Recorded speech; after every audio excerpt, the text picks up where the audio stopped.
Imagine you are standing in the middle of an ancient Roman city. The air is warm, the streets are busy, and the walls around you are covered in bright, colorful paintings. But there's something strange here, something you don't see. Beneath. The beauty beneath the busy streets runs a network of pipes made of a dull, gray metal called lead. Lead is everywhere.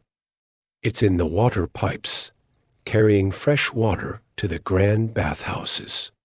It's in the beautiful white face powder used by wealthy Roman women. It's even in the sweet wine, stored in lead-lined containers. But here's the problem: lead is also poisonous. The Romans didn't know that. To them, lead was just another useful metal. It was soft and easy to shape, perfect for making pipes and paints.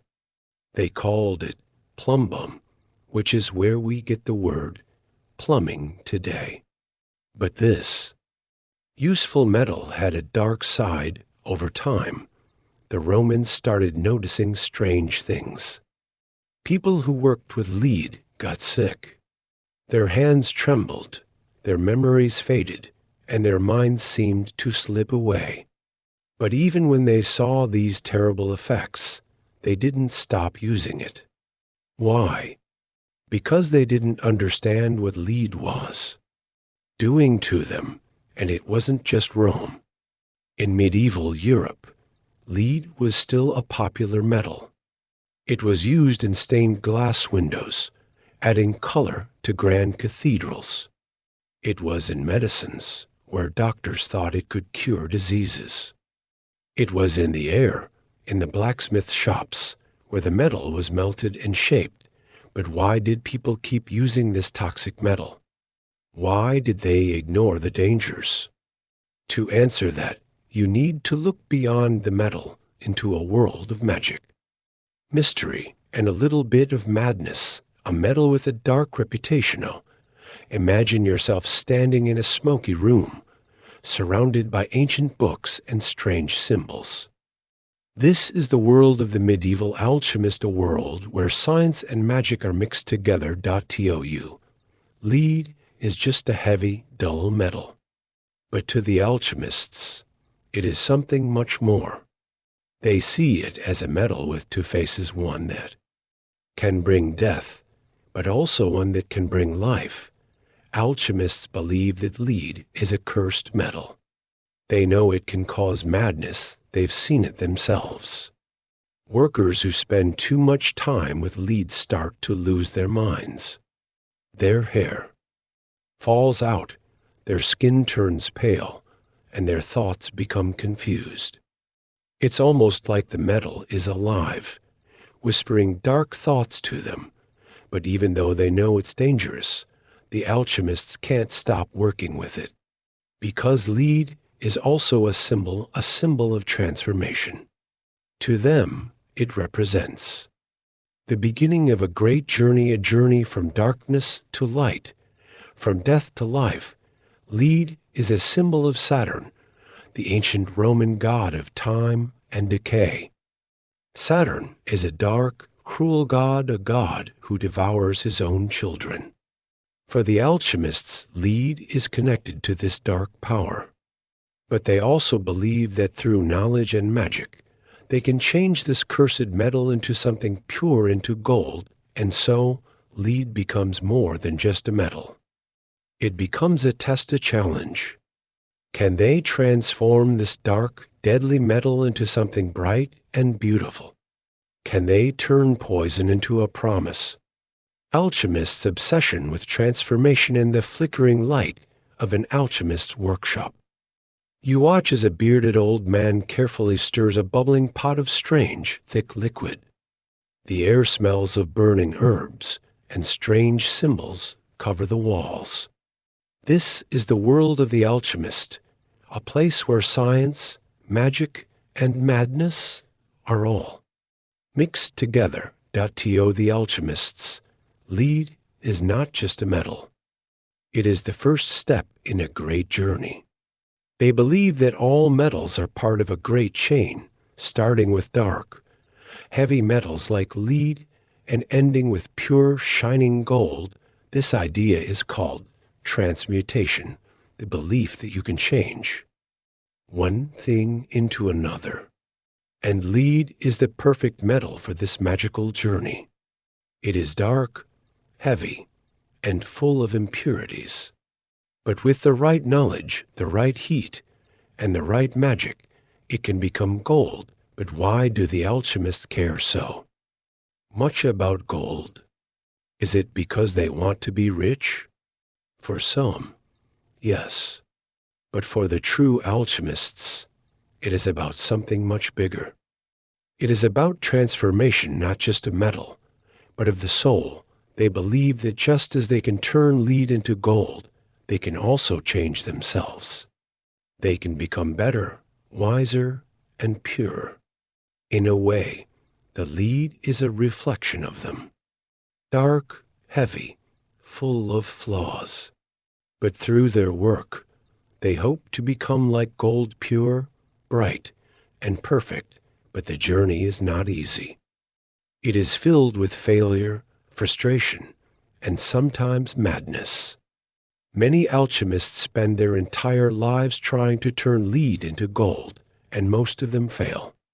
But they never give up, because for them, lead is not just a metal. It is a promise.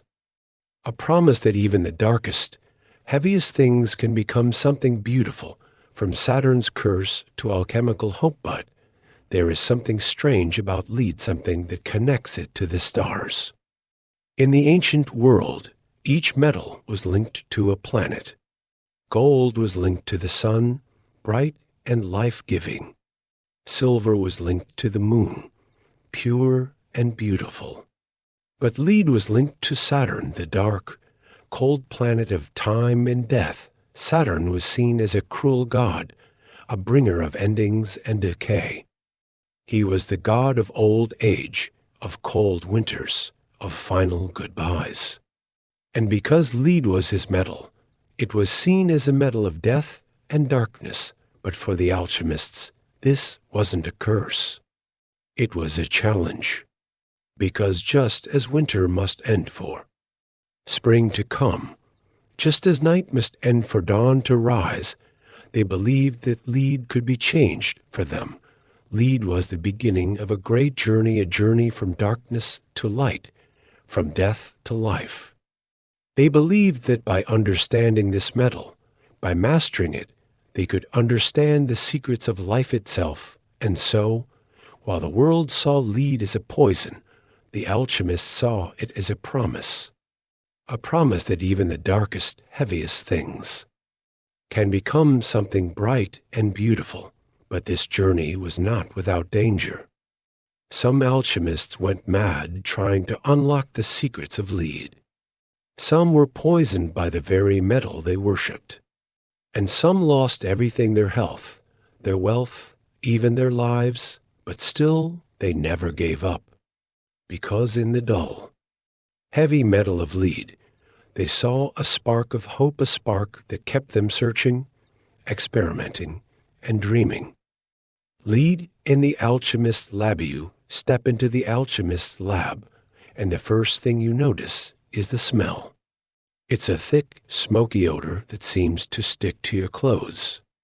The air is filled with a strange, bitter scent, the smell of burning. Herbs, bubbling liquids, and something else. Something metallic. You look around, and it's a chaotic scene. Shelves overflow with dusty, ancient books, their pages marked with strange symbols. Bottles of colorful liquids shimmer under the flickering light of a lantern. But most striking of all are the bubbling cauldrons. They sit over open flames, thick, dark smoke curling from their rims. And in almost every one of them, there is a heavy gray metal lead. For the medieval alchemist, lead is not just another metal. It is a key, a secret ingredient in their quest to unlock the mysteries of the universe. They believe that with enough heat, enough magic, and enough faith. They can turn this heavy, dull metal into something far greater gold, but there's a problem. As the alchemists heat the lead, it releases toxic fumes. They breathe in the smoke, not knowing that it is slowly poisoning them. The metal they see as a symbol of transformation is, in fact, destroying them, yet they continue. They don't wear masks, they don't open windows. They lean over the bubbling pots, their faces sweating, their hands trembling. They are chasing a dream of gold, of wealth, of knowledge. And they will risk everything for it. But why?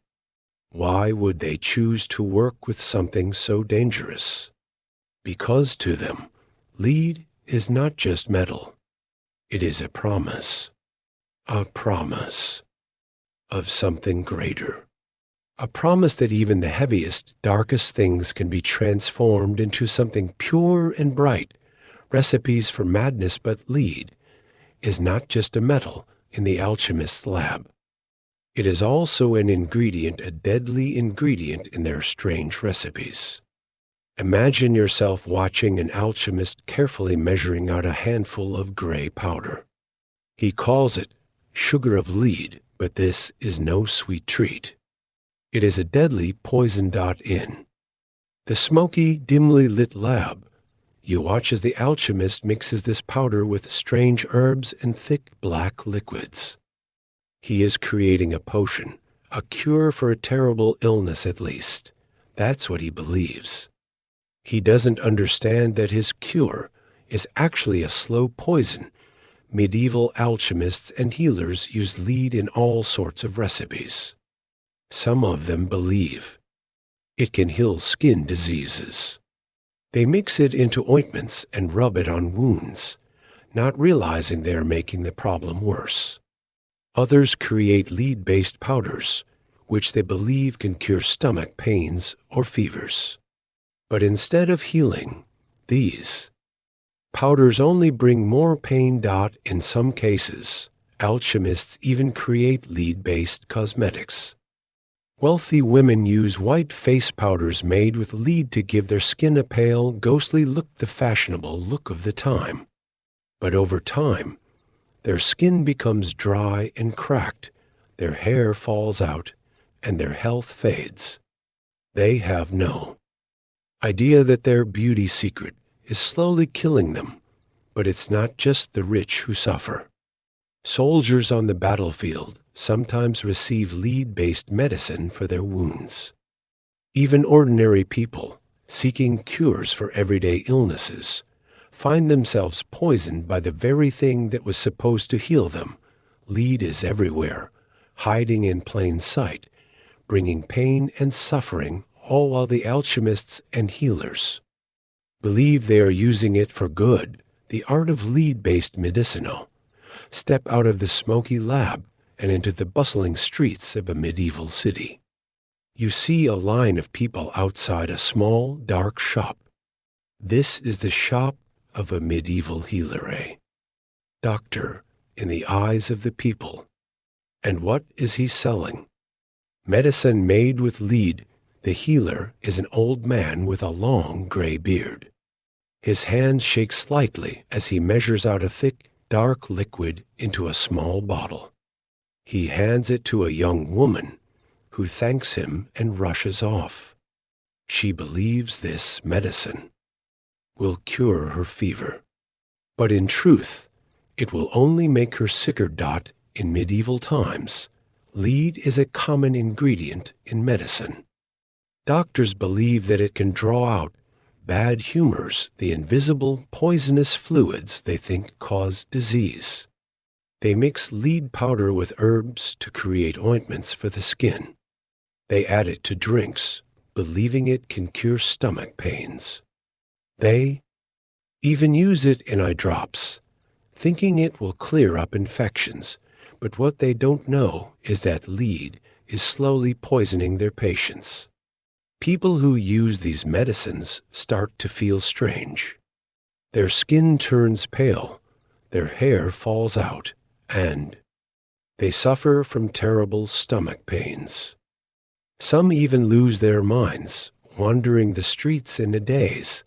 Yet, the healers continue to sell their lead-based remedies because they believe they are helping. They don't understand the danger.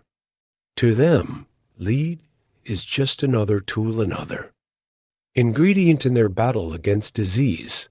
But for the people who drink these potions, rub on these ointments, and follow these strange cures, it is a slow, silent poison, madness in the name of knowledge. But the true victims of lead are not just the patients.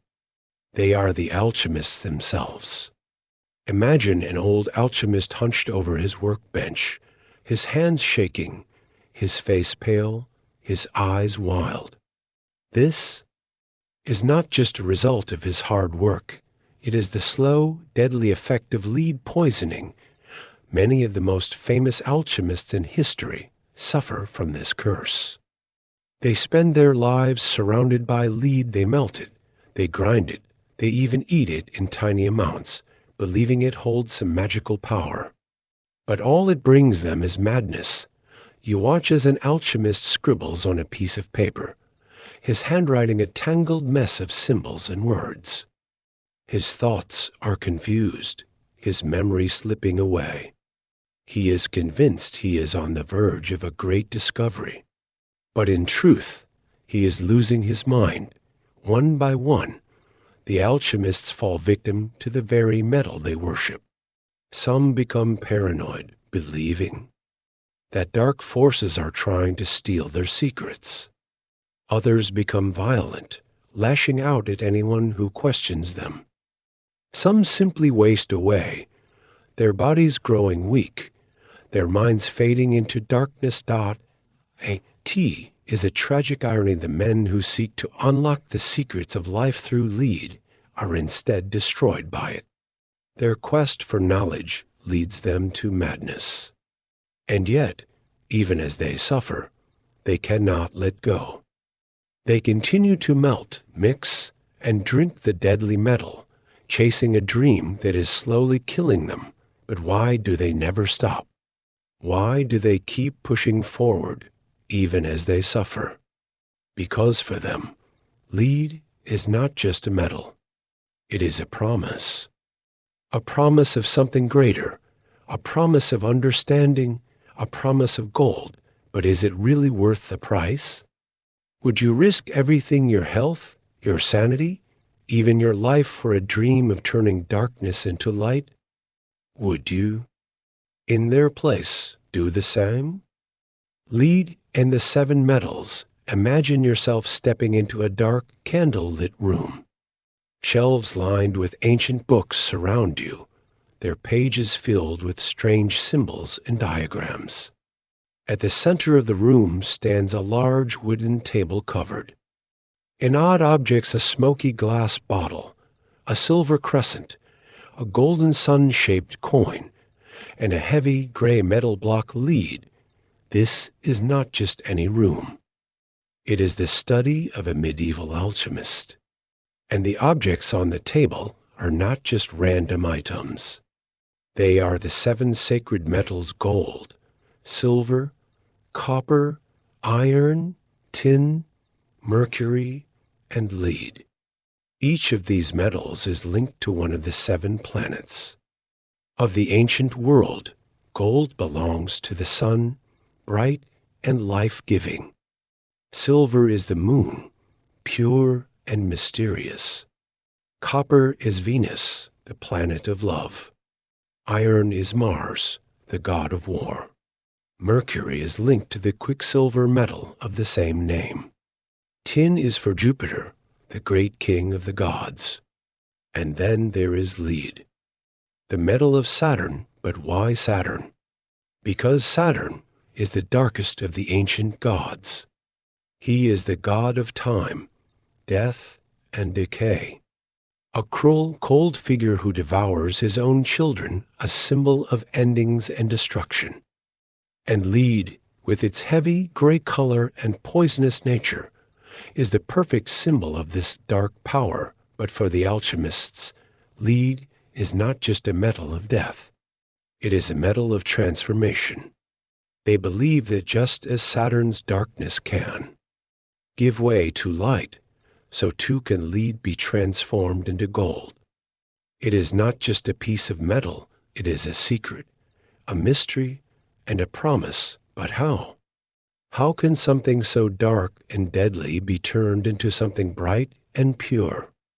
To answer that, you must look deeper into the secret teachings of alchemy, turning darkness into light. Now, imagine you're standing beside an old, bearded alchemist. His face is lined with wrinkles, his eyes filled with a strange, burning curiosity. In his hands, he holds a chunk of heavy gray lead. But to him, this is not just a metal. It is a challenge to turn darkness into light. The alchemist believes that this dull, gray metal can become gold. But this is not just about money. It is about something much greater: spiritual transformation. You watch as he places the lead into a bubbling cauldron. Thick smoke rises, filling the air with a bitter, metallic scent. He whispers strange words, words of magic and mystery. But his goal is not just to change metal.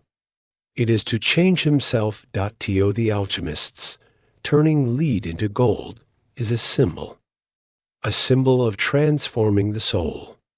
Just as the dark, heavy lead can be turned into bright, shining gold, they believe that their own souls can be purified, made better, made perfect.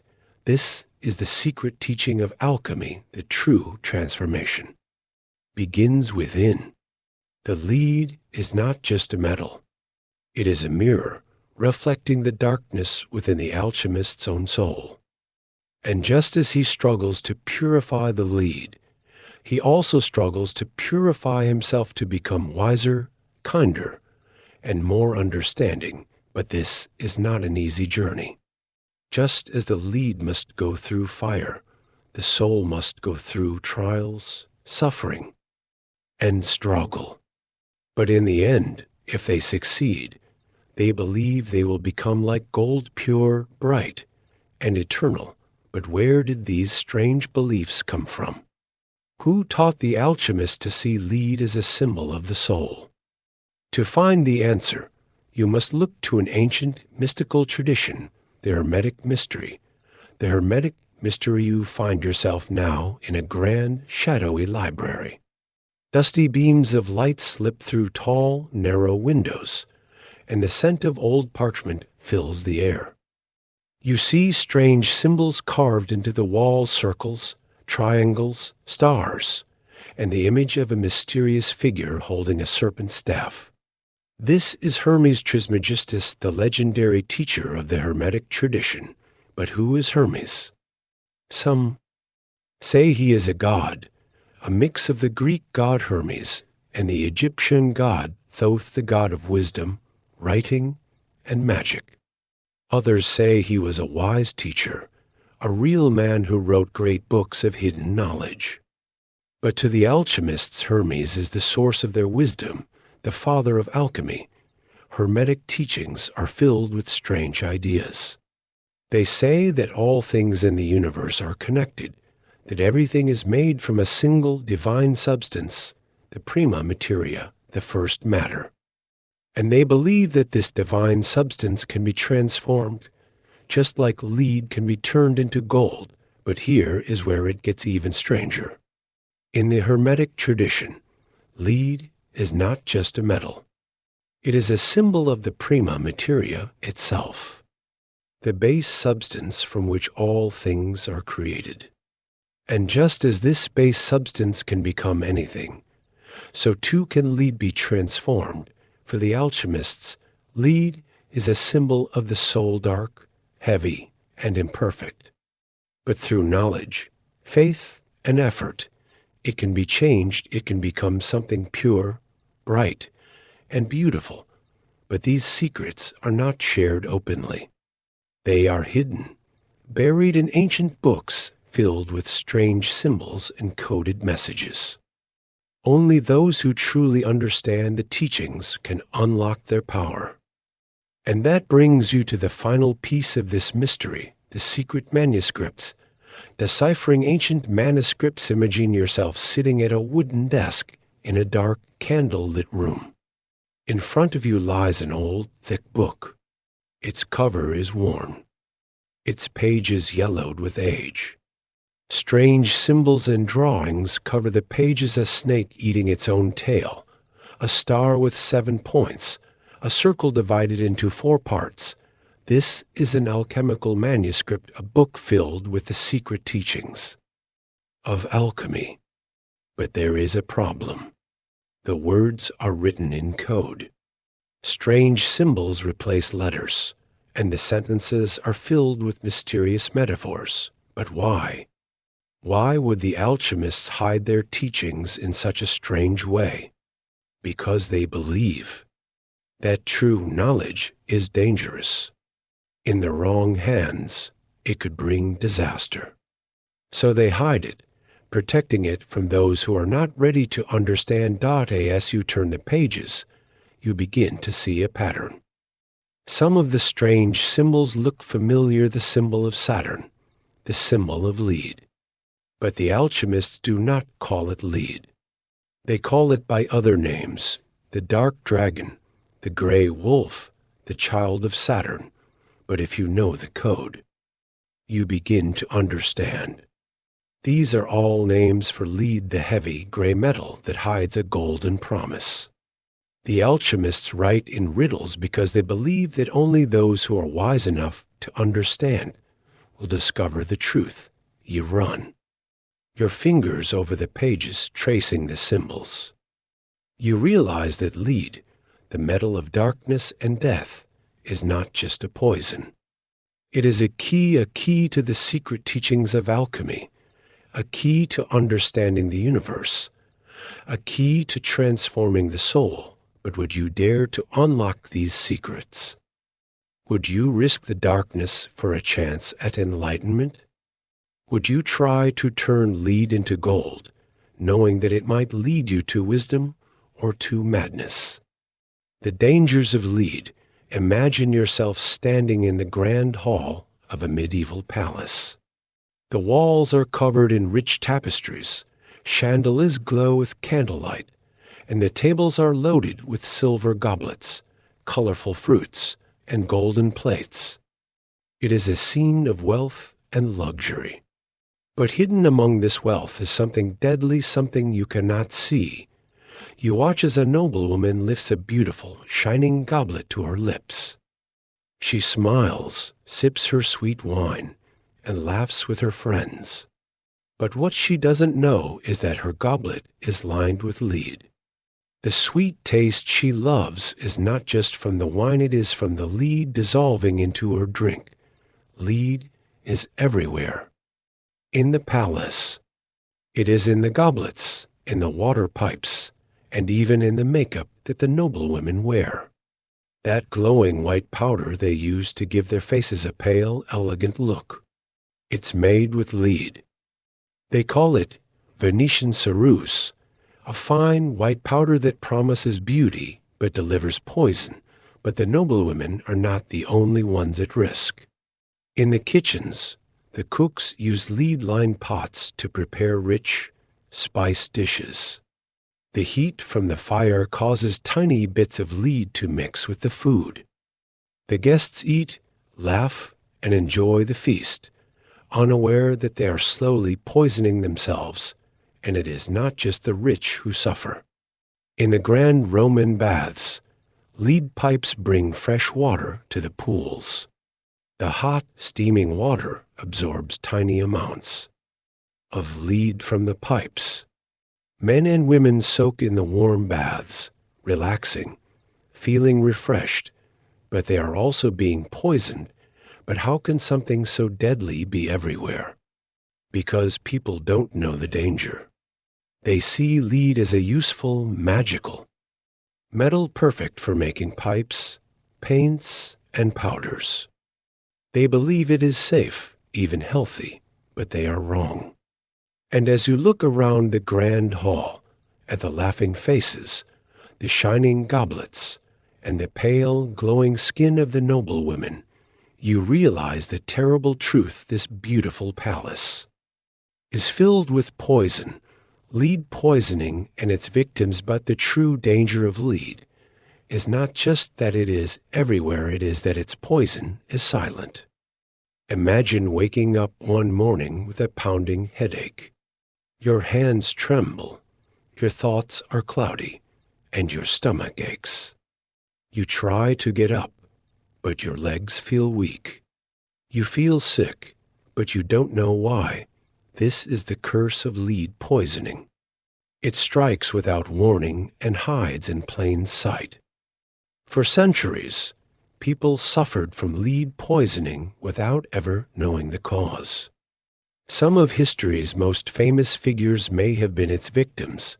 Take the Roman Emperor Nero, for example. Known for his wild behavior and cruel decisions, Nero is often remembered as a madman. But what if his madness was caused by the lead in his goblets and water pipes? What if the sweet wine he drank was actually driving him insane? Or consider the brilliant painter Caravaggio, whose fiery temper and violent outbursts shocked his friends. Some historians believe that his behavior may have been caused by lead poisoning. The paints he used, filled with bright, toxic pigments, were a constant source of danger. Even in medieval times, lead claimed its victims. Alchemists who spent their lives working with lead breathed in its deadly fumes, touched it with their bare hands, and even ingested it in strange potions. Over time, they grew pale and weak, their hair fell out, and their minds became clouded. Some went mad, convinced they were on the edge of discovering the secrets of the universe, when in reality, they were being destroyed by the metal they loved. But how can something so deadly hide in plain sight? Because its effects are slow. A single sip of lead-poisoned wine will not kill you. A single brush of lead powder on your skin will not make you sick. But over time, the poison builds up. And by the time you realize something is wrong, it is too late. The silent killer in the streets. But lead is not just a problem for the rich and the powerful. Imagine yourself walking down a busy street in a medieval city. You see merchants selling colorful pots glowing with bright red and orange paints. You see women buying white face powder, eager to look fashionable. You see a public fountain where people gather to fill their jugs with fresh water, but hidden in this bustling scene is a deadly secret. The beautiful pots are painted with lead-based colors. The face powder is made with lead, promising beauty, but delivering poison. And the water flowing from the fountain? It comes through lead pipes. In the crowded homes of the poor, lead is everywhere. The dishes they eat from are glazed with lead. The water they drink is contaminated. Even the air they breathe is sometimes filled with lead dust from the nearby workshops of metalworkers and alchemists. But the poor do not know they are in danger. When they fall sick, they blame it on bad air, evil spirits, or a curse. When their children grow weak and pale, they believe it is just a childhood illness. They do not understand that their world is filled with poison, and there is another terrible secret.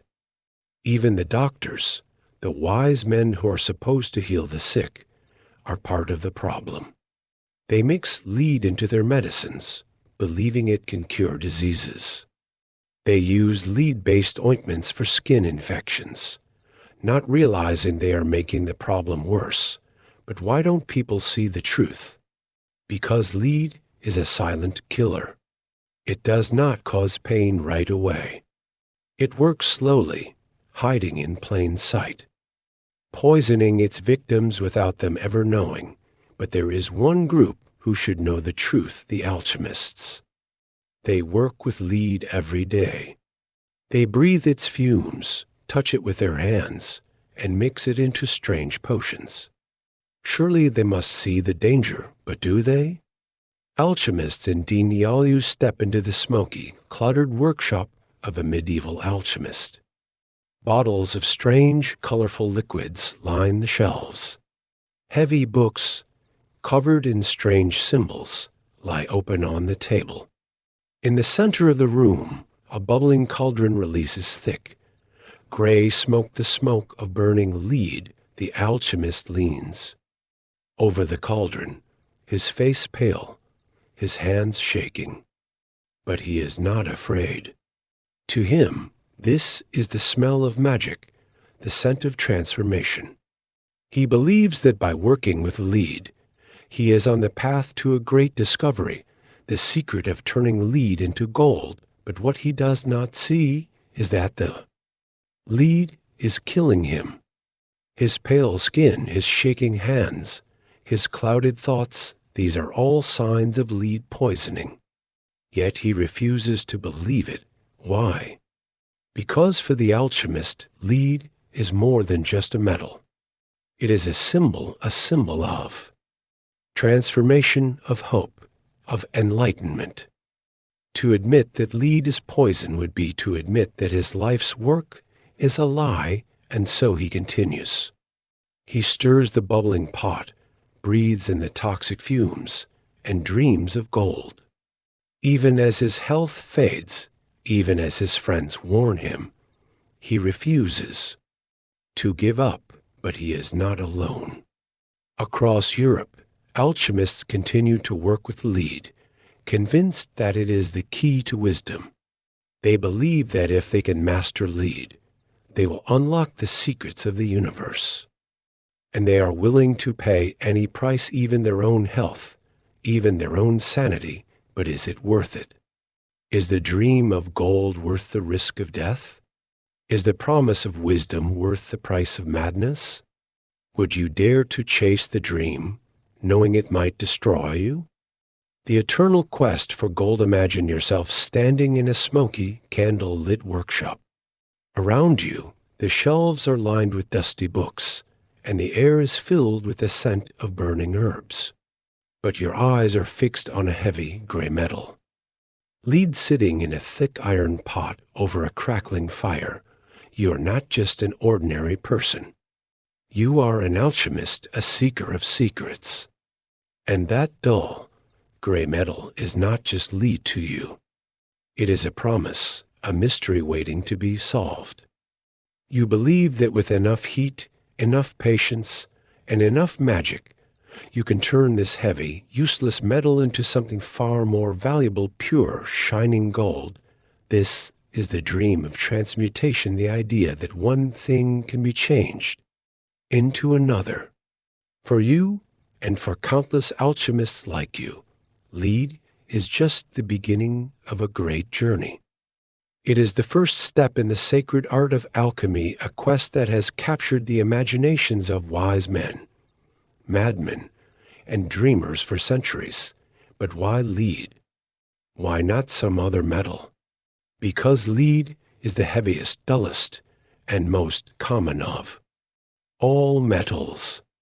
It is a base metal, a metal at the bottom of the ladder. And if you can transform this worthless metal into gold, you believe you can unlock the secrets of the universe. But this is not just about getting rich. For true alchemists, the quest for gold is about something far greater. It is about transformation, not just of metal, but of the soul. Just as you hope to turn lead into gold, you also hope to turn yourself from ignorant to wise, from flawed to perfect. But how? How can you achieve this great transformation? The answer lies in an ancient, legendary object, the philosopher's stone. The great work, and the philosopher's stone, 'neath flickering firelight, dances on the walls, casting strange shadows. In your hands, you hold a thick, leather-bound book, filled with strange symbols and diagrams. This is not just any book. It is a book of alchemy, a guide to the great work. The great work is the sacred quest of the alchemist. It is the process of transforming lead into gold, of turning darkness into light, of changing the ordinary into the divine. But to complete the great work, you need something special, the philosopher's stone. The philosopher's stone is the most legendary object in the world of alchemy. It is said to be a small, shining stone that can do the impossible. With the philosopher's stone, you can transform any base metal into gold. But that is not all. It is also said to grant immortality, to make anyone who possesses it live forever. You close your eyes, and you can almost imagine it a small, glowing stone, warm in your hand, with a light that seems to pulse like a living heart. It is the ultimate treasure, the key to eternal life, and the answer to all mysteries. But how do you find it? How do you create it? The ancient books are filled with strange, cryptic instructions. Some say you must purify lead in a sacred fire. Others say you must mix it with strange herbs and magical powders. Some even say that you must sacrifice something precious, your time, your health, your very soul, and so you begin the great work. You heat the lead, watching it melt and bubble. You mix strange powders, whisper ancient prayers, and watch for any sign, a spark of light, a change in color, anything that shows you are on the right path. But days turn into weeks. Weeks turn into months. And still the lead refuses to change. It remains dull, heavy, and gray. But you cannot give up. Because you believe in the philosopher's stone. You believe that if you keep trying, one day you'll succeed. But you are not alone in this quest. Across the world, other great minds are chasing the same dream. Some are wise scholars. Some are madmen. And some are legends, legendary alchemists and their failures. Imagine a small, crowded room, filled with the scent of burning herbs and the soft glow of candlelight. An old man with a long beard, his eyes burning with excitement, carefully stirs a bubbling pot. His name is Paracelsus, one of the most famous alchemists in history. Paracelsus is convinced that he can create the philosopher's stone.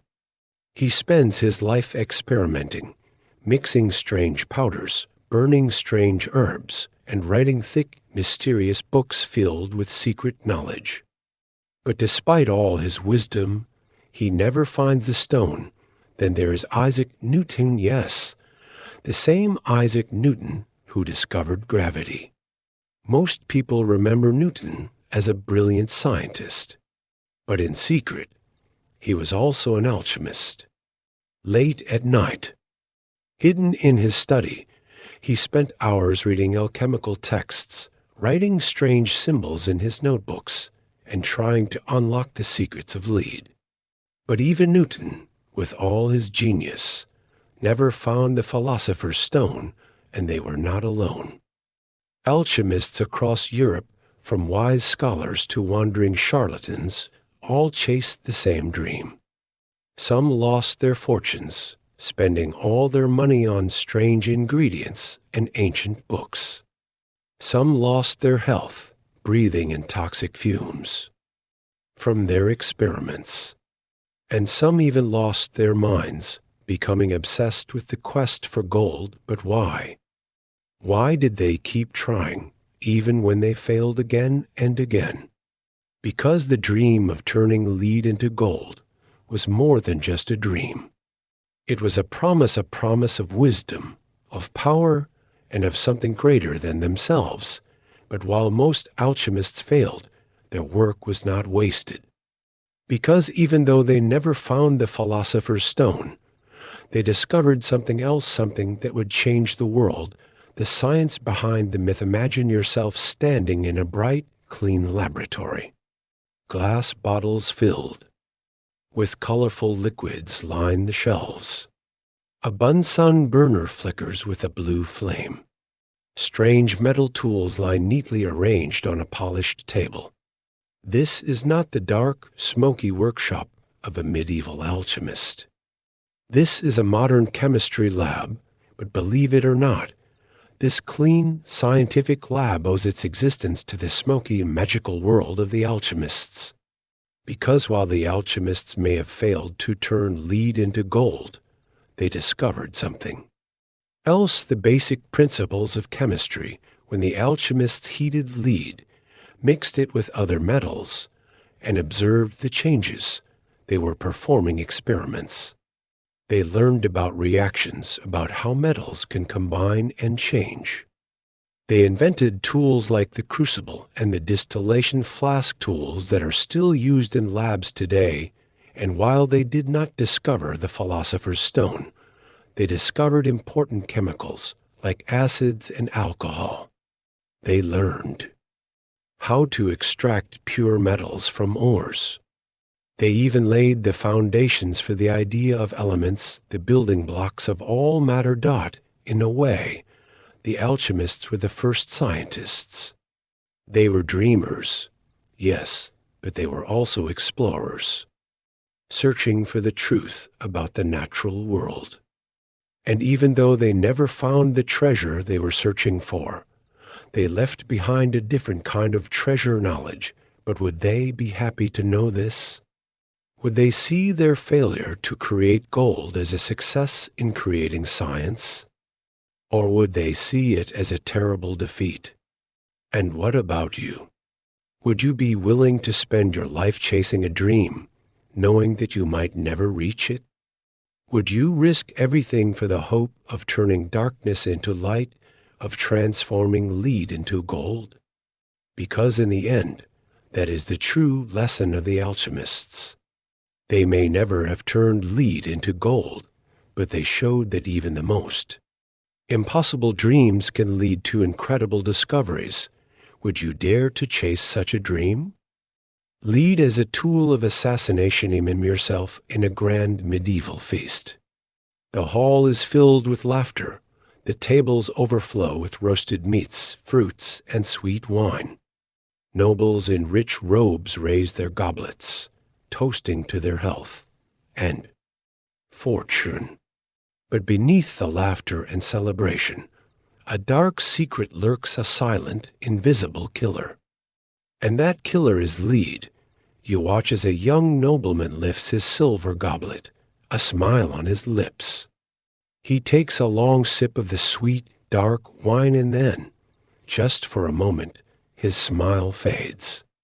His hand trembles slightly, but no one notices. He drinks again, laughing with his friends, unaware that death is already flowing through his veins. This is no ordinary wine. It is poisoned not with herbs or deadly berries, but with a much more subtle killer lead.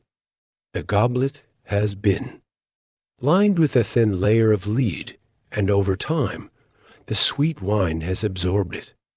The more he drinks, the more poison he swallows. But this is not the only way lead is used as a weapon.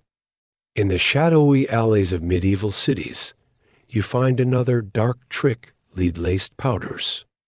A jealous wife might sprinkle a pinch of lead powder into her husband's food, watching as he grows weak and pale over time. A scheming noble might mix lead into a rival's medicine, making them sicker instead of better. Lead is the perfect poison because it is slow, silent, and nearly impossible to detect. Its victims do not die suddenly. They grow sick, weak, and confused, and no one suspects a thing. It is a poison that hides in plain sight, a weapon of the clever and the cruel. But there is an even darker use for lead, one that is far more brutal and far more terrifying: the lead masks of Histerno. Step with me into a dark, cold dungeon. The air is damp, The walls are slick with moss, and the flickering torchlight casts long, twisted shadows. You hear the clank of chains, the soft murmur of prisoners, and then a scream. You look through the iron bars of a cell door, and you see a terrible sight. A man is kneeling, his hands bound, his face twisted in fear. And before him stands a dark figure, holding a strange, shining object, a mask made of thick, heavy lead. This is no ordinary mask. It is a mask of death. Slowly, the dark figure presses the mask onto the prisoner's face. At first, the metal is cold, but then it begins to warm, then burn. The lead has been heated, and now it sears into the prisoner's flesh. This is a punishment used on the worst criminals, traitors, spies, and heretics. A lead mask, heated to deadly temperatures, is pressed onto the face of the condemned. It is a death that is slow, painful, and terrifying. But why use lead? Because lead is heavy, soft, and easily shaped. It is perfect for creating these cruel, deadly masks. And once heated, it becomes a weapon of pure agony. But the horror of the lead mask is not just in its pain. It is in the idea that the victim's identity is erased, their face melted beneath the burning metal. It is a punishment that is meant to destroy not just the body, but the very memory of the person. But who would create such a cruel device? And why would they use it? To answer that, you must understand something else: the dark, mystical reputation of lead, superstition, and alchemy. In the dim light of a cluttered alchemist workshop, you watch as an old man carefully pours a thick, gray liquid into a glass bottle. His hands shake slightly, but his eyes are sharp, focused. This is no ordinary liquid. It is molten lead, and to him, it is not just a metal, it is a mystical force. For the alchemists of the medieval world, lead is more than just a heavy, dull metal.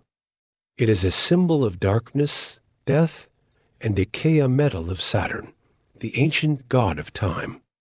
But it is also a metal of transformation, a metal that can be purified, changed, and even turned into gold. But with great power comes great fear. To many, lead is not just a tool of magic, it is a source of curses. Stories spread of cursed lead objects, amulets that bring bad luck, coins that cause sickness, and even mirrors made of lead that show twisted, ghostly reflections. Some alchemists believe that lead can be used to trap evil spirits. They create leaden seals marked with strange symbols, which they believe can hold demons at bay.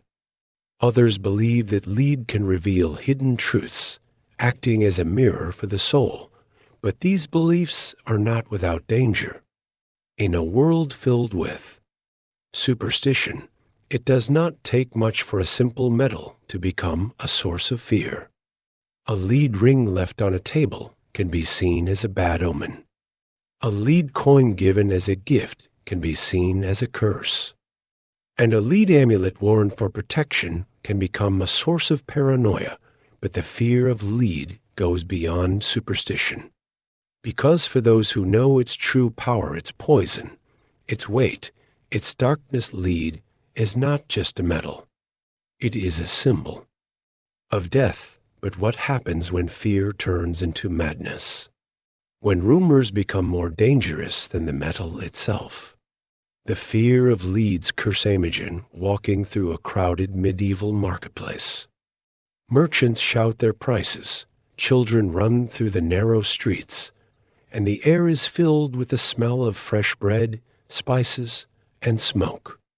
But hidden among the noise and color is a whisper of something dark. You hear stories of cursed lead amulets. A merchant's wife who wore a lead necklace and died of a strange illness.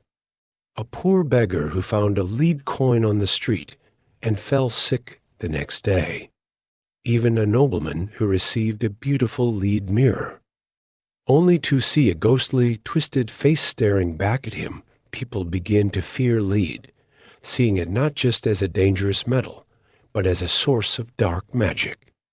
Blacksmiths refuse to touch it. Housewives refuse to use lead pots. And those who work with lead, the alchemists, are seen as cursed men, meddling with dark forces. They do not understand, but the fear does not stop there. In some towns, the fear of lead becomes a kind of madness. People accuse each other of using lead to cast curses. Strange deaths are blamed on cursed lead objects. Alchemists are driven out of their homes, their workshops burned, their books destroyed, but the truth is far simpler and far more tragic. Lead is not a magical curse. It is a poison, a silent, deadly poison that has been hiding in plain sight for centuries. But how do you fight something that is everywhere? How do you escape a danger that is hidden in the very walls of your home? The water you drink and the air you breathe? And even if you understand the danger, can you ever be truly safe? Because as long as lead is part of your world, its shadow will always be there, heavy, dark, and deadly. The church and the alchemists, imagine yourself standing in the grand hall of a towering cathedral. Golden light filters through stained glass windows, casting colorful patterns on the cold stone floor. The air is filled with the sweet scent of burning incense, and the soft, distant sound of a choir's hymn echoes through the vast space. But behind this beauty, there is fear. The fear of forbidden knowledge. You look up at a stern-faced priest, dressed in rich robes, holding a large, leather-bound book, the Holy Scriptures. He speaks of faith, of devotion, and of the danger of temptation. But there is something else. He warns against the danger of forbidden knowledge. For the church of the medieval world, knowledge is a double-edged sword. It can bring light, but it can also lead to darkness. And nothing is more dangerous, in their eyes, than the mysterious world of alchemy. The church. Alchemy is a dangerous practice, a form of heresy. It is the art of trying to change nature, of turning base metals into gold, of discovering the secrets of life itself. But the church teaches that only God can create and transform. Anyone who tries to change nature is seen as a sinner, someone trying to steal the power of God. Alchemists, with their strange books filled with symbols, their smoky workshops, and their whispered secrets, are seen as a threat. The church calls them sorcerers, heretics, and followers of dark magic. Priests warn that alchemy is a path to damnation, a path that leads to the fires of hell. But this does not stop the alchemists. Because in a world where knowledge is forbidden, the desire to learn only grows stronger. And so, while the church preaches against alchemy, the alchemists do not stop. They simply go into hiding. But where do they go? Where do they hide from the church's watchful eyes?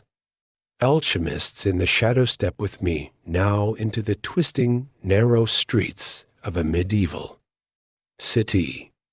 The sun has set, and the shadows are deep. You move quickly, keeping to the darkness, your hood pulled low over your face.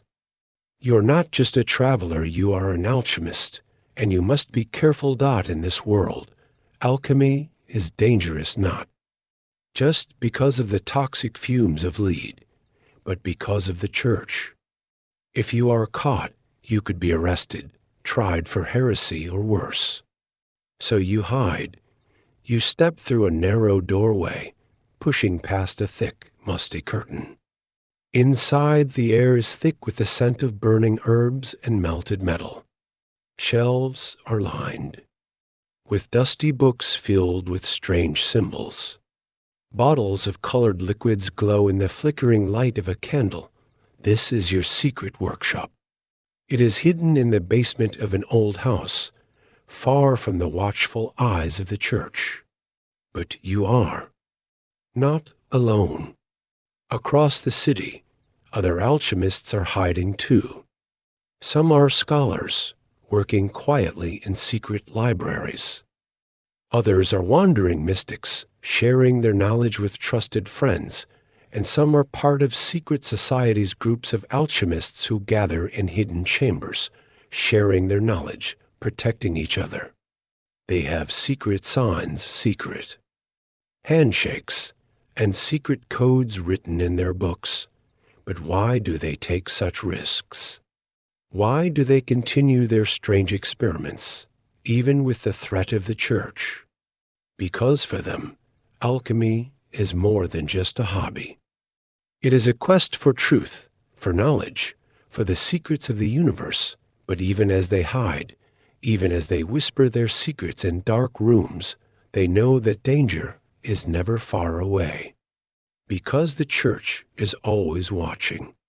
And even the smallest mistake could mean disaster. But here is a strange twist. Even the church, with all its warnings about the dangers of alchemy, has its own secrets. Secrets that are hidden in plain sight.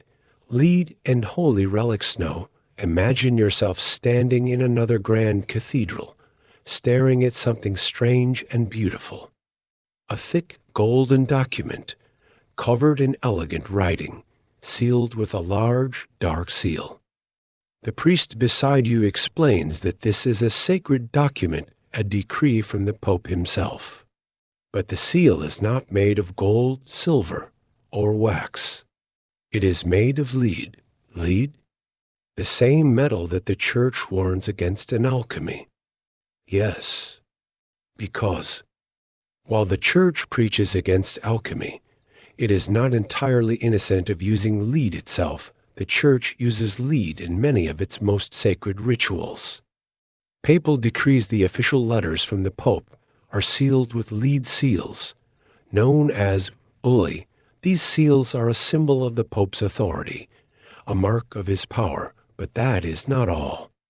Lead is also used in the creation of holy relics, sacred objects said to hold the power of the saints.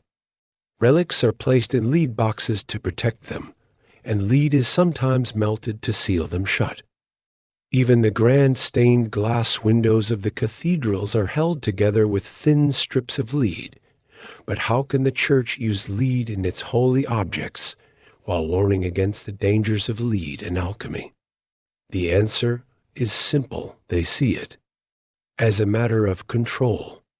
In the hands of the church, lead is a symbol of power, protection, and authority. But in the hands of the alchemists, it is seen as a tool of dark magic. But what happens when the very priests who preach against alchemy become obsessed with it themselves? A dangerous obsession. Imagine yourself standing in the quiet, candle-lit study of a priest.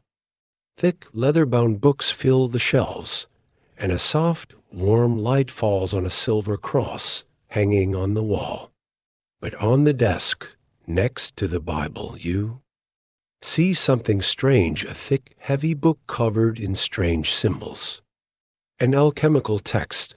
This priest is not just a man of God. He is also an alchemist. In the dark, quiet hours of the night, when the cathedral is empty and the city is asleep, he secretly reads his alchemical texts.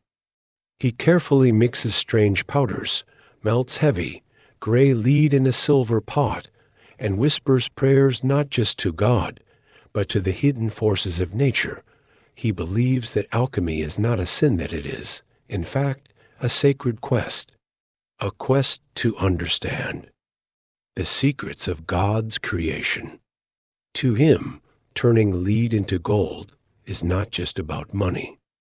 It is about understanding the divine mystery of transformation, and he is not alone. Across Europe, other priests are also secretly practicing alchemy. Some believe they can use the philosopher's stone to heal the sick. Others believe they can use it to gain wisdom. And some simply dream of the riches that gold can bring, but they must be careful, because if they are caught, they could lose everything: their position, their reputation, even their lives. But this is the strange truth of the medieval world. Even as the Church warns against the dangers of alchemy, some of its own priests are drawn to it.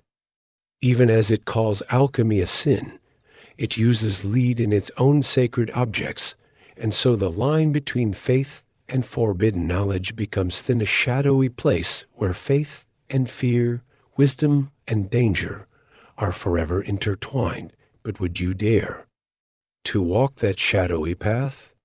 Would you risk everything for the chance to unlock the secrets of creation?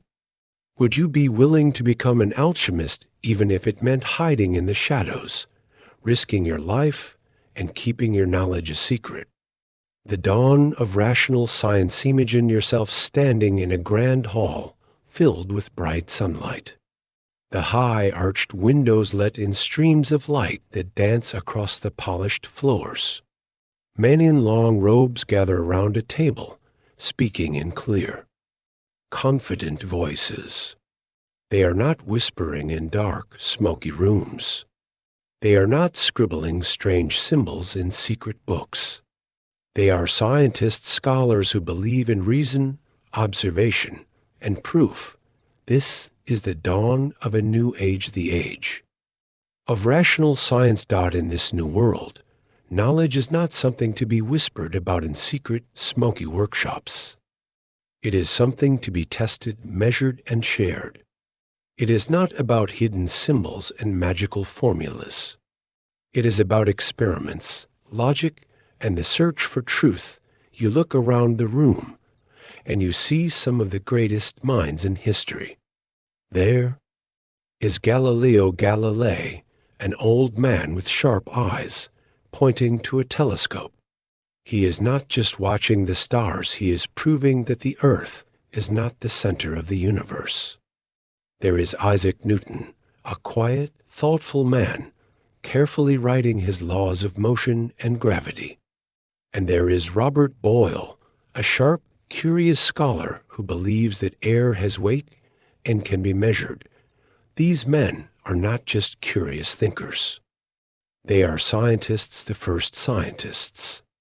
And they are changing the world, but their ideas are dangerous to the old world of alchemy. Where alchemists see magic and mystery, these scientists see chemicals, elements, and natural laws. Where alchemists whisper of hidden secrets, scientists speak of clear, simple truths. And as these scientists spread their ideas, the world of alchemy begins to fade. The secret symbols, the strange rituals, the dream of turning lead into gold. All of it begins to look like superstition, but not everyone is ready to give up on the dream. Because even as science rises, some alchemists refuse to let go of their greatest treasure, the philosopher's stone. The death of the philosopher's stone. Imogen, a small, cluttered workshop filled with the smell of burning herbs and thick, bitter smoke. An old man with a long, silver beard stands over a bubbling pot. His hands shake slightly, but his eyes are sharp, filled with hope. His name is Johann Friedrich Beecher, and he is one of the last great alchemists. For years, Beecher has searched for the philosopher's stone, the magical object that can turn lead into gold. He has read the ancient texts, whispered the secret prayers, and mixed strange powders in his bubbling pots. But still the gray, heavy lead refuses to change. But Beecher is not alone. Across Europe, other alchemists cling to the same dream. Some are old, stubborn men who refuse to accept that they are wrong. Others are young dreamers, convinced that they are just one step away from a great discovery, but one by one they fail. The philosopher's stone remains just a legend, a dream that never becomes real, and the world around them is changing. Scientists, with their clear, careful experiments, are proving that lead cannot be turned into gold. They are discovering the true nature of matter, the idea of elements, of atoms, of chemical reactions. They are building a new science. Chemistry, but even as the dream of the philosopher's stone fades, some alchemists refuse to give up. They write new books, filled with strange symbols and hidden messages. They form secret societies, where they share their secret knowledge, hiding from the rising world of science, but even these secret societies are not safe. Because in a world that is discovering the power of science, secrets are becoming harder. To keep the fall of secret societies know, imagine a dark, candle-lit room. Around a large wooden table, a group of men sit in silence, their faces hidden by heavy, dark hoods. The walls are lined with strange symbols, stars, suns, and serpents. At the center of the table, a thick leather-bound book lies open, filled with strange symbols and ancient words. This is a meeting of a secret society, an alchemical brotherhood. For centuries, alchemists have hidden in the shadows. They have shared their knowledge in secret meetings, using strange symbols and secret codes. They have whispered of great mysteries, of hidden powers, of the philosopher's stone. But as the world of science rises, these secret societies are no longer safe. Governments grow suspicious of secret meetings. The church, which once hunted alchemists for heresy, now fears them as dangerous troublemakers. Even ordinary people begin to see them as frauds, charlatans who sell fake gold and make empty promises. One by one, the secret societies are exposed. Some are banned, their books burned, their leaders arrested. Others are forced to change. Becoming early scientific societies places where scholars share real knowledge, not strange secrets, but even as the secret societies fall, some alchemists refuse to give up. They go deeper into hiding, changing their names, disguising their knowledge. They become wandering mystics, selling charms and potions. They become fortune tellers, reading the stars and whispering of hidden powers. But for most alchemists, the dream is over. The world of secret symbols and whispered secrets is fading. In its place rises a new world, a world of science, of reason, of clear, open knowledge. But even in this new world, lead still holds a strange power. Because even as alchemy fades, lead continues to haunt the world of science. Lead's last stand in Alchemigen, a bright, clean laboratory. The air is clear. The shelves are lined with glass bottles filled with colorful liquids, and a bright, steady flame burns on a metal stand. This is not the dark, smoky workshop of an old alchemist. This is a modern chemistry lab, but even here, in this world of science, the heavy, gray metal of lead is still present. You see a tall, quiet man with sharp eyes and a thoughtful expression. His name is Isaac Newton, one of the greatest scientists of all time. But even Newton, with all his wisdom, cannot escape the shadow of lead, because Newton is not just a scientist. He is also an alchemist. Late at night, when his scientific books are closed, he reads the ancient texts of alchemy, whispering strange prayers, mixing strange powders. He believes that lead holds a great secret, a hidden power that only the wise can understand. Newton is not alone. Even as the world of alchemy fades, some of the greatest scientists in history cannot let go of the dream. They continue to study. Lead, believing that it is a key to hidden knowledge, but for the new scientists, lead is not a magical metal. It is just another chemical element, a heavy, poisonous metal that can be measured, tested, and studied. They do not whisper strange prayers over it.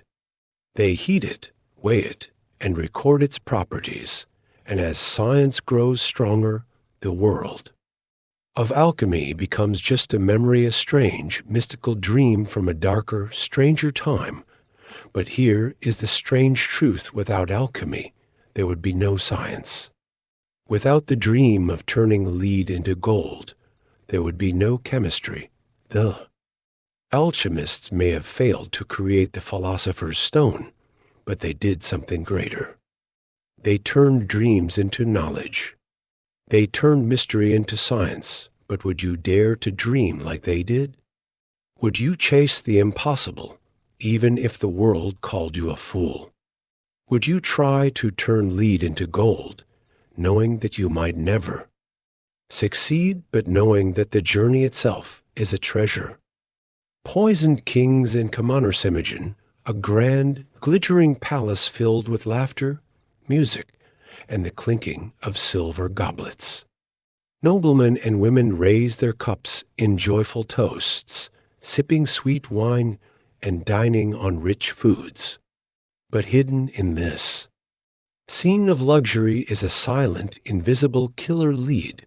Lead is everywhere in this palace. It is in the shining goblets, lined with a thin layer of the toxic metal. It is in the water pipes, carrying fresh water from the fountains to the kitchens. It is even in the glowing white face powder worn by the noblewomen, a powder made from Venetian ceruse, a mixture of white lead and vinegar. But it is not just the nobles who suffer. Far below, in the crowded, smoky streets of the city, the common people also feel the deadly touch of lead. Bakers use lead pans to bake bread. Cooks stir soups in lead-lined pots. Painters mix bright, colorful pigments using lead to paint the walls of houses. Lead is a silent killer. It does not strike quickly. Instead, it works slowly, hiding in plain sight. The nobleman who sips his sweet wine begins to feel strange. His head aches. His thoughts become clouded. His hands shake. He does not know it, but he is being poisoned. In ancient Rome, some of the greatest emperors may have suffered from lead poisoning. It is said that Nero, the mad emperor who watched Rome burn, may have lost his mind because of the lead in his goblets. Caligula, another mad emperor, may also have been poisoned by lead. But it was not just the mighty who suffered. Even the poorest. Peasants living in smoky, crowded villages were poisoned by the lead in their water, their pots, and their paints. Lead did not care who you were. It poisoned kings and commoners alike. But as the world changed, the danger of lead did not go away. In fact, it only grew worse. The hidden plague of industrialization. Imagine yourself standing in the middle of a smoky, crowded city. The streets are filled with the clatter of horse-drawn carriages, the clang of blacksmiths' hammers, and the thick black smoke of factory chimneys. This is the Industrial Revolution, a time of great invention, great progress, and great danger. As cities grew, so did the use of lead. In the dark, crowded factories, workers mixed lead into paints to create bright, colorful pigments. They used lead in pipes to carry fresh water to homes and businesses. Printers used lead type to print newspapers, their fingers stained with the toxic metal, but no one understood the danger. Factory workers breathed in clouds of lead dust, their hands covered in the deadly powder. Painters dipped their brushes into bright, Lead-based paints, never knowing that the colors they loved were slowly poisoning them.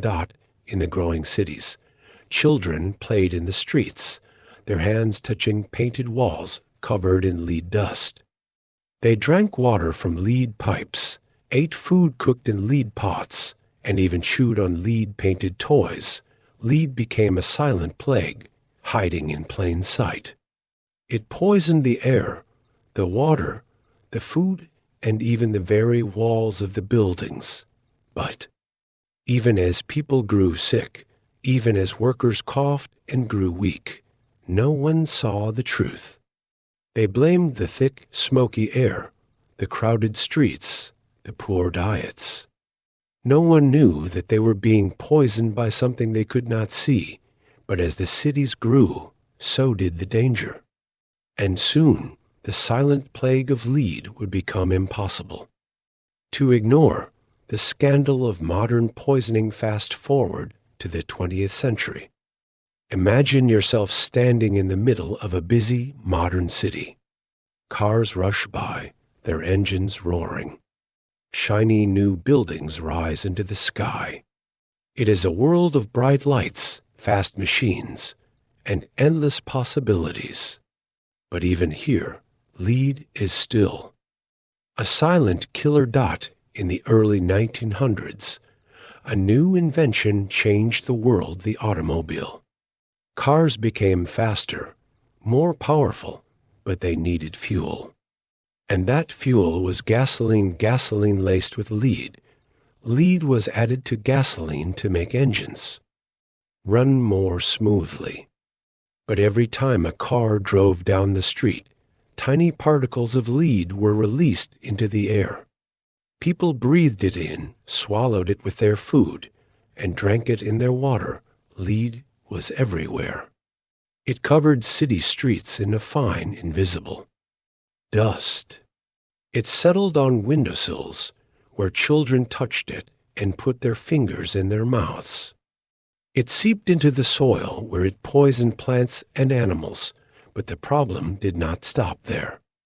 Lead was also used in paints, bright, colorful paints that covered the walls of schools, homes, and playgrounds. Children touched the peeling paint, played with lead-painted toys, and even chewed on lead-painted cribs. And the worst part, people knew. Scientists discovered the dangers of lead poisoning as early as the 1920s. But big companies that made leaded gasoline and lead-based paints fought to keep their profits. They spread false information, saying that lead was safe, even as people got sick. One of the most infamous cases of lead poisoning in modern history was the Flint water crisis in the United States. In the city of Flint, Michigan, the drinking water was contaminated with lead. Thousands of people, including young children, drank the poisoned water, suffering from headaches, stomach pains, and even brain damage. But why? Why did this keep happening? Because lead is cheap. It is easy to use, easy to shape, and very, very profitable. And as long as people could make money from it, the danger was ignored. But even now, in the 21st century, the danger of lead has not gone away. A poison we cannot escape. Imagine yourself walking through a modern, clean city. Shiny skyscrapers reach into the blue sky. Children play in clean parks, and cars rush by on wide, busy streets.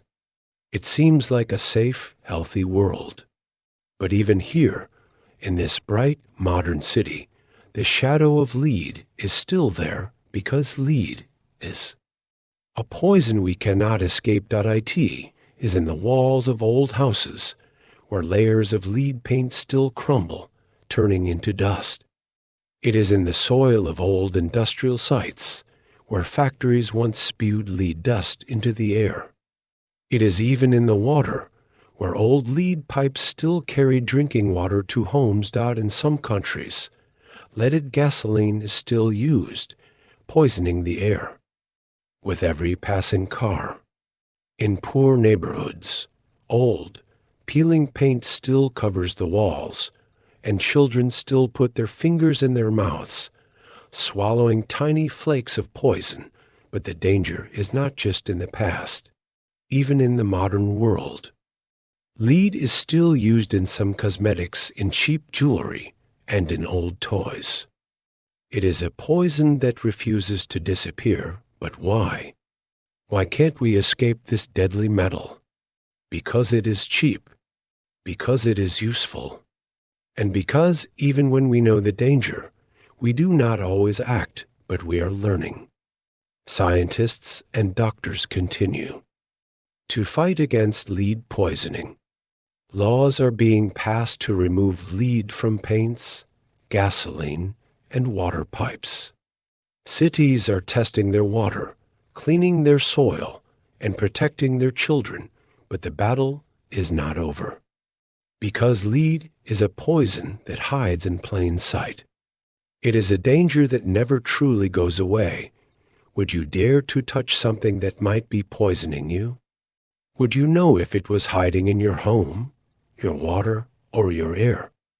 And even if you knew the danger, would you be able to escape it?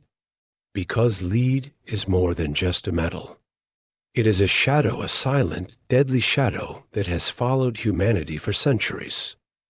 Lead in the modern world. Imagine yourself standing in a bright, modern city. The streets are clean, the skyscrapers shine in the sunlight, and people hurry along with smartphones in their hands. It is a world of technology, progress, and science. But hidden beneath the bright, shining surface is something old, something dark. Lead has never truly disappeared. Even in this modern world, it is still here, hiding in places you might never expect. In car batteries, where it helps start millions of engines every day. In the thick, heavy shields used to protect doctors and patients from harmful radiation during X-ray exams. Even in the cables that carry electricity, where lead helps protect the wires, but that is not all. In some parts of the world, lead is still used in paint. Children's toys, bright and colorful, are sometimes covered with lead-based paint. Cheap jewelry sold at markets is often made with lead, its bright, shiny surface hiding a deadly secret. Even the water you drink might not be safe. In some older cities, the pipes that carry fresh water are made of lead. Over time, tiny particles of this toxic metal can mix with the water, making it dangerous to drink. But why? Why has lead never gone away? Because it is cheap. It is easy to use, easy to shape, and incredibly useful. For thousands of years, lead has been a metal of mystery, magic, and poison. And even in the modern world, its deadly shadow still lingers. But for those who suffer from lead poisoning, it is not just a shadow. It is a silent, deadly reality, the lingering poison imagine, a quiet, friendly neighborhood. Children play in a sunny park, laughing and running. Parents stand nearby, chatting, keeping an eye on their kids. But hidden beneath the bright, cheerful scene is a dark, deadly secret. Lead. This is not a scene from the distant past. This is the modern world. And here, in this peaceful neighborhood, children are being poisoned. They are playing on soil contaminated with lead, touching walls covered in lead-based paint, and drinking water laced with tiny particles of lead. Lead poisoning is not just a problem of history. It is a problem of today, one of the most infamous cases of modern lead poisoning is the Flint water crisis in the United States. In the city of Flint, Michigan, the drinking water was contaminated with lead. Thousands of people, including young children, drank the poisoned water, suffering from headaches, stomach pains, and even brain damage, but Flint is not the only place. In many developing countries, lead is still used in paints, in cosmetics, and in traditional medicines. Children play with lead-painted toys, chew on lead-painted cribs, and breathe in lead dust from old, crumbling walls. In some villages, lead is even used in the process of recycling old car batteries. Workers, without any protection, melt down. The lead breathing in thick, toxic fumes. Their hands, faces, and clothes are stained with a dark, deadly dust. And when they go home, they carry the poison with them, spreading it to their families. But the worst part is that many people do not even know they are in danger. Lead is a silent poison. It does not cause pain right away. Instead, it works slowly, damaging the brain, the nervous system, and the body's organs. Children who are poisoned by lead may suffer from learning problems, behavior issues, and even permanent brain damage. But how can we stop something that is so useful, so cheap, and so easy to hide? The science of prevention and cure. Imagine yourself standing in a bright, clean laboratory. The air smells fresh, the floor shines, and rows of glass bottles filled with colorful liquids line the shelves. Scientists in white lab coats carefully mix chemicals, measure samples, and write down their findings. They are not working with magic or mystery. They are working with science. And their enemy is lead. Today, we understand the truth about lead poisoning. We know that even tiny amounts of lead can be dangerous, especially for young children. We know that lead can damage the brain, slow down learning, and cause lifelong health problems. But we also know how to fight it. Doctors have developed special tests that can detect lead in the blood. Scientists have created chemicals that can help remove lead from the body, a process called chelation therapy. Public health experts work to replace old, lead-lined pipes, to remove lead paint from walls, and to teach families how to protect themselves. But prevention is still a challenge. In many poor countries, lead is still used in paints, in medicines, and even in food containers. Workers who melt down car batteries for scrap metal often suffer from lead poisoning, breathing in thick clouds of toxic dust. But there is hope. Organizations around the world are fighting to ban lead in paints, to clean up contaminated soil, and to protect children from the silent poison. Schools test their water, cities replace old lead pipes, and parents learn to keep their children away from peeling paint and old toys. But even with all our knowledge, lead is a poison that is hard to escape. It is a shadow that has followed humanity for centuries.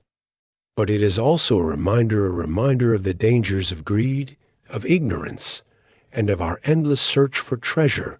But what can we learn from this dark history? What can lead teach us about ourselves? Lessons from history. Imagine yourself standing in a dark, quiet room. The only light comes from a single, flickering candle. On a dusty old table, you see something strange, a heavy, gray piece of metal. It is dull, cold, and ordinary. But this is not just any metal. This is lead. Lead is more than just a metal. It is a symbol of humanity's greatest strengths and greatest weaknesses for thousands of years. Lead has been a tool of magic and mystery. Alchemists believed it could be transformed into gold, that it held the secrets of the universe. Kings and emperors used it in their goblets, their medicines, and their paints, never knowing that it was slowly poisoning them. Lead is a symbol of our thirst for knowledge, our desire to understand the world, to unlock its secrets, and to turn darkness into light. It is a symbol of our ambition, our curiosity, and our creativity, but it is also a symbol of our arrogance, our belief that we can control nature, that we can play with dangerous powers without paying the price. It is a symbol of greed, of those who sold leaded gasoline, lead-based paints, and lead-contaminated water, knowing the danger, but refusing to stop. But most of all, lead is a lesson that even the most useful things can become dangerous, a lesson that even the brightest dreams can hide a dark shadow, and a lesson that the search for treasure can sometimes lead to tragedy. But lead is not just a story of darkness. It is also a story of hope. Because even though lead has poisoned kings and commoners, cities and villages, it has also taught us to be smarter, to be safer, and to never stop searching for the truth. But would you dare to touch it? Would you dare to test its power, knowing the danger? Would you be willing to turn darkness into light, even if the light might burn you? Because in the end, lead is more than just a metal. It is a mirror that shows us who we are and who we can become. Would you dare to look into that mirror? Would you dare to see the truth? Alchemy reborn in the shadows. Imagine yourself walking down a dark, misty alley in an old European city. The cobblestones are slick with rain, and the faint glow of lanterns flickers in the mist. You push open a heavy wooden door, and a soft, warm light spills out. Inside, a group of men and women in dark robes stand in a circle, their faces hidden by the shadows of their hoods. They speak in hushed whispers, chanting strange words, their hands raised toward a smoking cauldron in the center of the room. You have stepped into the hidden world of a secret society, a world where alchemy has not died, but has been reborn in the shadows. Even as the light of science grew stronger, alchemy never truly disappeared. Instead, it went underground, hidden in the secret rituals of mystical societies. Groups like the Rosicrucians and the Freemasons claimed to have ancient knowledge, secret teachings that had been passed down from the old alchemists. To them, alchemy was not just about turning lead into gold. It was about something much greater, the transformation of the soul. They believed that by understanding the hidden mysteries of nature, they could become wiser, purer, even divine. But this knowledge was not for everyone. It was hidden, wrapped in strange symbols and coded texts. Only those who joined the secret societies could learn the truth. In dark, candle-lit rooms, they studied the old books of the alchemists, whispered strange prayers, and performed mystical rituals. Some believed that they could transform their souls just as the ancient alchemists had tried to transform lead into gold. For them, lead was not just a metal, it was a symbol of the dark, heavy nature of human ignorance. And just as lead could be changed into gold, so too could the soul be changed into something pure and bright. But even in this world of secret knowledge, there were dangers. Because while some sought wisdom, others sought power. And in the dark world of secret societies, the line between wisdom and madness was thin. But what if this ancient knowledge did not stay in the shadows? What if it found a new life in the world of mystics and magicians? The lead of the occultist now into a dimly lit room filled with thick, sweet-smelling smoke. Strange symbols are painted on the walls, and a tall, thin man with wild, piercing eyes stands at the center of the room. His name is Aleister Crowley, one of the most famous occultists of the 20th century. Crowley is not an alchemist in the old sense. He does not melt lead in a smoky workshop, trying to turn it into gold. But he is obsessed with the symbols and secrets of alchemy. And for him, lead is not just a metal, it is a symbol of spiritual darkness. In his teachings, Crowley speaks of lead as a symbol of the soul's base, heavy nature, the part of the soul that is weighed down by ignorance, fear, and desire. But just as lead can be transformed into gold, the soul can be transformed through magical knowledge. Crowley is not alone. In the late 19th and early 20th centuries, many mystics and occultists become obsessed with the symbols of alchemy. They see lead as a gateway to enlightenment, a symbol of the dark, heavy nature of human suffering, which can be transformed into wisdom and spiritual light. In hidden temples, in secret societies, in the smoky back rooms of old libraries, these mystics whisper the old secrets of alchemy. They mix strange powders, draw mystical symbols, and claim to possess the ancient knowledge of the alchemists. But while some are true seekers of wisdom, others are little more than charlatans, frauds who use the language of alchemy to deceive and manipulate. But what happens when the ancient dream of alchemy becomes just a tool for trickery and lies? A new age of pseudoscience. See me and yourself standing in a crowded marketplace, the air filled with the scent of incense and the sound of whispered promises. A man in a long, flowing robe stands behind a table covered with colorful bottles. He smiles warmly and holds up a small, shining vial filled with a thick, silver-gray liquid. This is the elixir of life, he announces. An ancient alchemical formula. One sip, and your body will be purified. Your soul will be transformed. But you know better. This is not the magic of the old alchemists. This is just a trick, a lie meant to steal money from the desperate and the curious. In the modern world, the language of alchemy has become a tool of deception. Fake alchemists promise magical cures, miracle potions, and secret wisdom. They sell fake philosophers' stones, worthless lumps of metal that they claim can turn lead into gold. They sell powders that promise to make you rich, strong, or wise. But it is not just the tricksters in the marketplace. Even in books, in magazines, and on television, the language of alchemy is used to sell fake cures, strange diets, and mysterious spiritual teachings. Some claim that they can use the power of lead to cure diseases. Others claim that they can transform their souls through secret alchemical rituals. But in truth, they are just using the ancient symbols of alchemy to deceive. But why do people believe them? Because the dream of alchemy has never died. Even in the modern world, people are still drawn to the promise of secret knowledge, of hidden power, of the chance to transform their lives. But is there any truth left in these ancient symbols?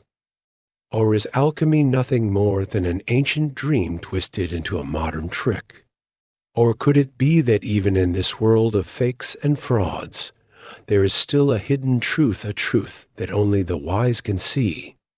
Mystical lead in the modern world? No. Imagine a quiet, peaceful garden filled with the scent of fresh flowers. A soft breeze stirs the leaves, and the gentle sound of a trickling fountain fills the air. You sit beneath a tall, shady tree, your eyes closed, your mind calm. But even here, in this peaceful place, the ancient shadow of lead still lingers. In the modern world, the symbols of alchemy have become part of New Age philosophies. Spiritual teachers speak of spiritual transformation, of turning the lead, of suffering into the gold of wisdom. Yoga teachers speak of purifying the soul, just as alchemists once purified lead. But for some, this is more than just a symbol. In some strange, hidden corners of the world, people still believe in the power of lead. They use it in strange rituals, placing small pieces of lead under their pillows, believing it can protect them from nightmares. They melt it in tiny pots, watching the shapes it makes as it cools, believing it can tell the future. In some spiritual retreats, people are taught that they can transform their souls through secret alchemical meditations, that they can achieve enlightenment by purifying the darkness within them, the darkness of lead. But is there any truth in this? Or is it just an ancient dream, a dream that has never truly died? Even now, in the bright modern world, the shadow of lead remains. It is a symbol of darkness and light, of ignorance and wisdom, of suffering and transformation. But what does it mean to you? Would you dare to believe that an ancient toxic metal could hold the secret to spiritual enlightenment? Would you dare to touch that heavy gray metal, knowing that it is both a poison and a promise? Because even now, in the modern world, lead is more than just a metal. It is a mystery that has never truly been solved. The scientific verdict: imagine yourself standing in a bright, spotless laboratory. The walls are lined with glass shelves, filled with colorful liquids and strange metal tools. Scientists in white lab coats carefully mix chemicals, peer through microscopes, and write down their findings. There is no mystery here, only science, only truth. And in this bright, clean world, the truth about lead is clear. Lead is not a magical metal. It is not a gateway to wisdom, a path to enlightenment, or a tool for transforming the soul. It is something much simpler and much more dangerous. Lead is a poison. Modern science has revealed the truth that so many people in the past never knew: that lead is a toxic metal with no safe level of exposure. Even the smallest amount can be dangerous, especially for young children under the sharp, clear light of science. Lead is not a symbol of wisdom or power. It is a chemical element, a heavy metal with the symbol Pb, from its Latin name, plumbum. Scientists have learned how lead enters the body through the air, through water, through food. They have learned how it travels through the blood, how it damages the brain, the kidneys, and the nervous system. They have even learned how lead works its dark magic, how it interferes with the body's ability to produce hemoglobin, the chemical that carries oxygen in the blood, how it damages the brain, slowing down learning and causing behavior problems, how it weakens muscles, causes stomach pain, and even leads to death. There are no secrets here, no mysteries, no hidden symbols. Lead is not a tool of magic. It is a toxic metal, a silent, deadly poison that has haunted humanity for thousands of years. But why did it take so long for the truth to be revealed? Because for centuries, lead was more than just a metal. It was a dream of power, of wealth, of wisdom. A dream that refused to die, even as it poisoned those who believed in it. But now that science has revealed the truth, does that mean the dream is over? Or does lead still hold a strange, dark power over us? The end of the alchemical dream? No. Step with me into a small, smoky workshop. The air is thick with the scent of burning herbs and bubbling metal. An old man with a long, silver beard leans over a bubbling pot, his eyes filled with hope. He whispers strange words, carefully stirs the thick gray liquid, and waits for a miracle. This is the dream of the alchemists, the dream of turning lead into gold. For centuries, men like this old alchemist have chased the same dream. They have whispered the same strange prayers, read the same ancient books, and melted the same heavy gray metal. but the dream is over. Because science has revealed the truth. Lead cannot be turned into gold.